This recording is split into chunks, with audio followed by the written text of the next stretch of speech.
আল্লাহর নবী বলছে, আমার উম্মত জাহান্নামটা আমি যেমন দেখছি, যদি তোমাদেরকে বলতাম আর বুঝাইতাম তো তোমরা আর জীবনে কোনোদিন হাসতা না, জীবনে আর কোনোদিন স্ত্রীর সাথে রাত্র কাটাইতা, জীবনে কোনোদিন জনপদে থাকতা না, বরং জঙ্গলে আর পাহাড়ে গিয়ে আশ্রয় নিতা, আর 24 ঘন্টা শুধু কান্তা জাহান্নামের ভয়ে। আমি যেটা দেখছি, নবীজি বলছে, লাউ তা'লামুনা মা আ'লামু লা দাহিকতুম কালিলা ওয়া লা বাকাইতুম কাসীরা।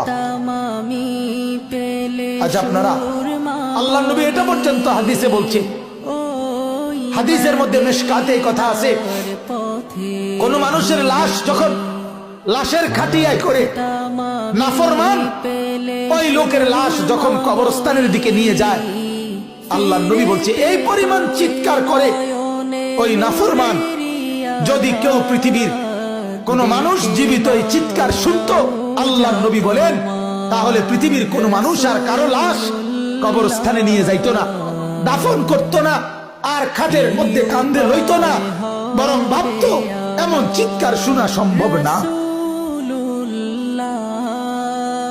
এই কথাগুলো সত্য বাপ, এই কথাগুলো এত বছর ধরে এত আলেম ওলামা কোরআন হাদিসের এত কথা, এগুলো মিথ্যা না। কি বলেন? এগুলো গল্প, এগুলো গল্প বলেন।